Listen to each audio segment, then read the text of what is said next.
my fellow Americans. We don't have a final declaration of victory yet, but the numbers tell us it's clear. Tell us a clear and convincing story.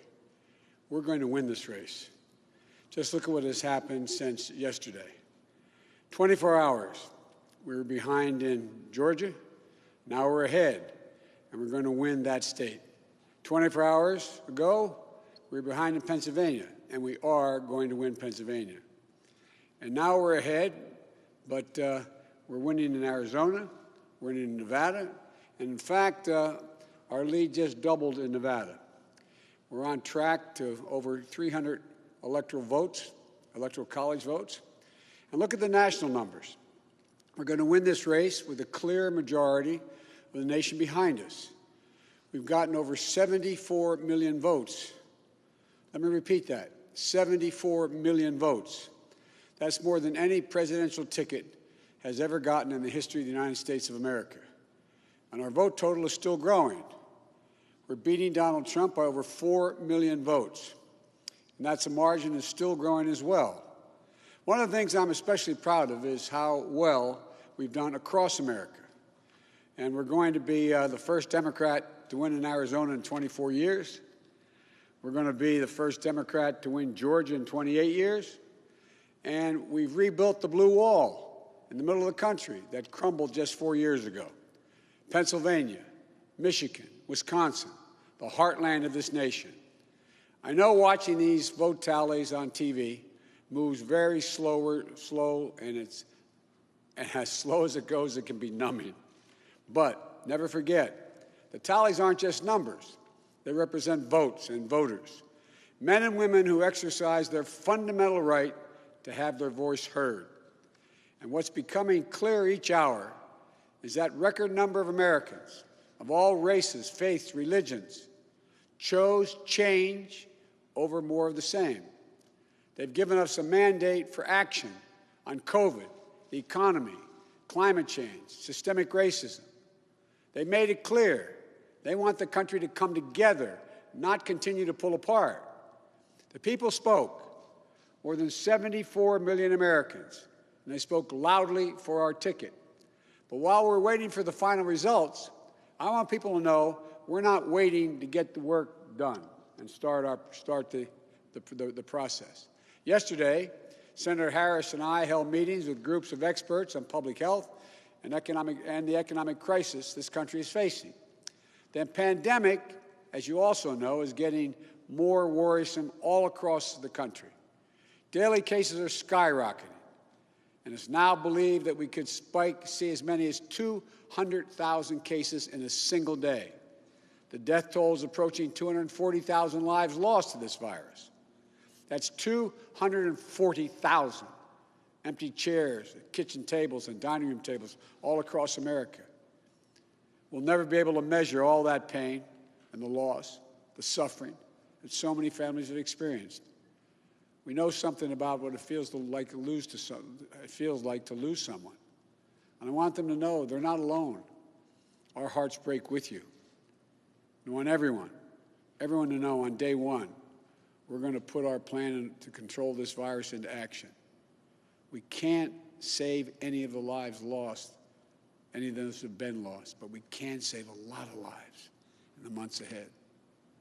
Senator Harris and I also heard yesterday about how this recovery is slowing because of the failure to get the pandemic under control. More than 20 million people are on unemployment. Millions are worried about making rent and putting food on the table. Our economic plan will put a focus on a path to a strong recovery. Look, we both know tensions are high. They can be high after a tough election, one like we've had. But we need to remember, we have to remain calm, patient. Let the process work out as we count all the votes. You know, we're proving again what we've proved for 244 years in this country. Democracy works. Your vote will be counted. I don't care how hard people try to stop it. I will not let it happen. The people will be heard. Our journey is toward a more perfect union, and it keeps moving on. In America, we hold strong views. We have strong disagreements, and that's okay. Strong disagreements are inevitable in a democracy, and strong disagreements are healthy.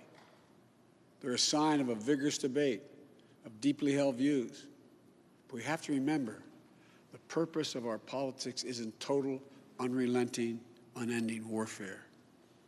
No, the purpose of our politics, the work of the nation, isn't to fan the flames of conflict, but to solve problems, to guarantee justice, to give everybody a fair shot, and to improve the lives of our people.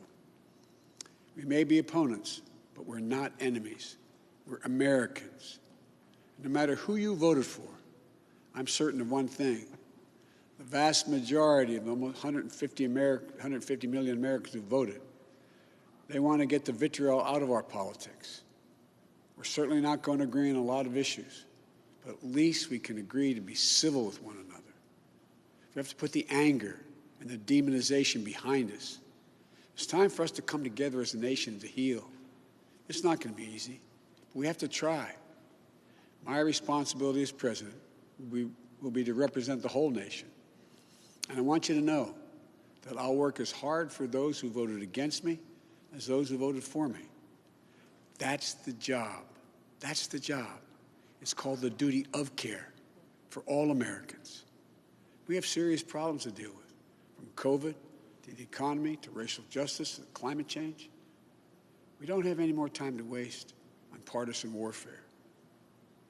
You know, and more than that, we have such an incredible opportunity to build the future we want for our kids and our grandkids. I've said many, many times, I've never been more optimistic about the future of this nation. There is no reason we can't own the 21st century. We just need to remember who we are. This is the United States of America. And there's never been anything we've been unable to do, unable to accomplish when we've done it together. I hope to be talking to you tomorrow. I want to thank you all, and may God bless you, and may God protect our troops. Good night.